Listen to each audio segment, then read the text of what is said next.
Bonjour à tous. Aujourd'hui, je vais vous raconter l'histoire de Rodogon le renard, une histoire écrite par Anne-Marie Chapouton et illustrée par Serge Bloch chez Bayard Éditions. Rodogon le renard, eh bien, c'est tout de suite dans les histoires capillotractées.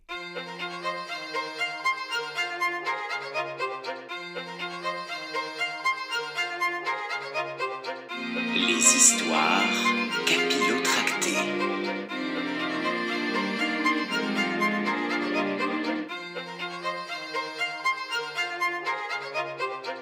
Rodogon le renard vole de tout, vole n'importe quoi.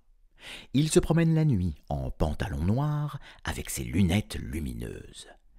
Il a un grand sac pour mettre ce qu'il trouve, et chaque soir en partant, il chante sa petite chanson de voleur qui dit comme ça: À moi, crochi crochat, j'ai les doigts crochus et tout ce qui tombe dessous, crochi crochat, oui, c'est pour moi, c'est pour moi.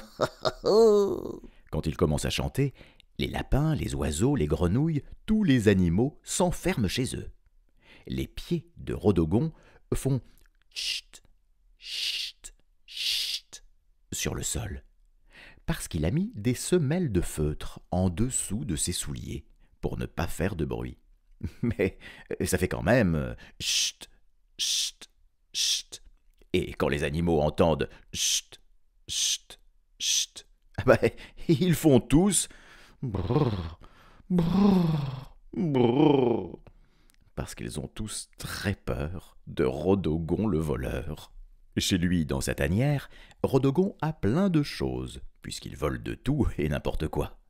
Il a 100 kilos de noisettes et de glands volés aux écureuils, 55 œufs d'oiseaux volés dans les nids, 12 fagots de bois volés aux castors, 14 pépites d'or volées aux cloportes de la mine d'or, 130 rayons de miel volés bien sûr aux abeilles, 3 cocons volés aux vers à soie, et puis encore des tas et des tas d'autres choses.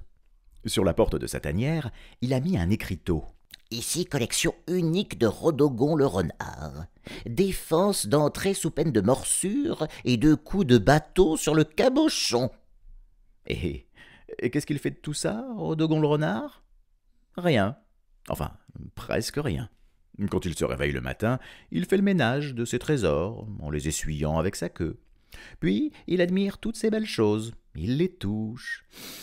Il les respire pendant des heures et des heures. Et comme il n'en a jamais assez, le soir, il repart, avec ses lunettes lumineuses, son pantalon noir, son grand sac et ses semelles de feutre. Chut, chut, chut. Pourtant, il y a une chose que Rodogon n'a pas, et qu'il veut très fort, très fort. Et cette chose, c'est le soleil, là-haut, dans le ciel. Ah, ça brille, c'est chaud et beau, ça lui plaît.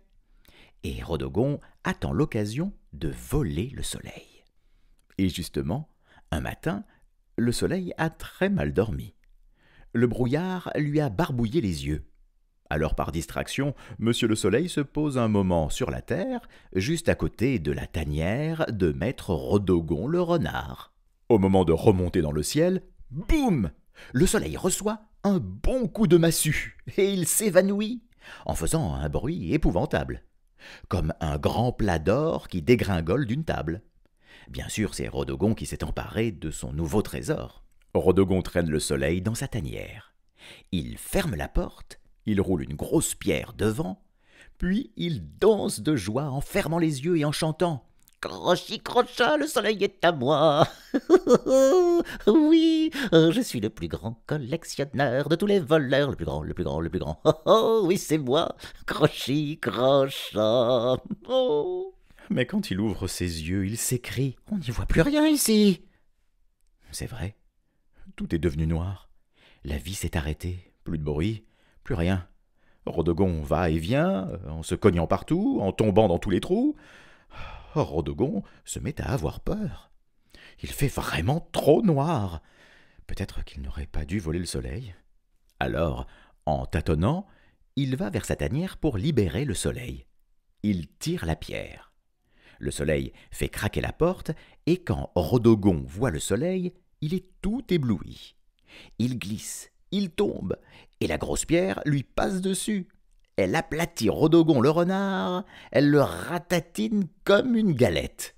Ah ben le soleil, lui, frotte, il remonte dans le ciel. Quand Rodogon se réveille, tous les animaux sont autour de lui. Lentement, il reprend sa forme. Mais il se sent tout raplapla, tout bizarre. Les animaux s'écrient « Rodogon, tu es un voleur !» « Rends-nous ce que tu nous as pris !» « Et plus vite que ça !» Alors Rodogon se relève et tout en boitillant, il va vers sa tanière. Il rend tout ce qu'il a pris. Les noisettes, les glands, les œufs, les fagots, les pépites, le miel, les cocons et tout le reste. Depuis ce jour, Rodogon ne vole plus rien. Il fait seulement collection de ce qui appartient à tout le monde. Des fleurs, des cailloux, des feuilles, des plumes, des duvets, des pétales. La nuit, il se promène encore avec son pantalon noir, ses lunettes lumineuses et son grand sac. Il met encore ses semelles de feutre en dessous de ses souliers. Oui, vous savez, celles qui font « chut, chut, chut ». Mais maintenant, quand les animaux l'entendent, ils ne font plus « brrr, brrr, brrr », parce qu'ils n'ont plus du tout peur de Rodogon le renard.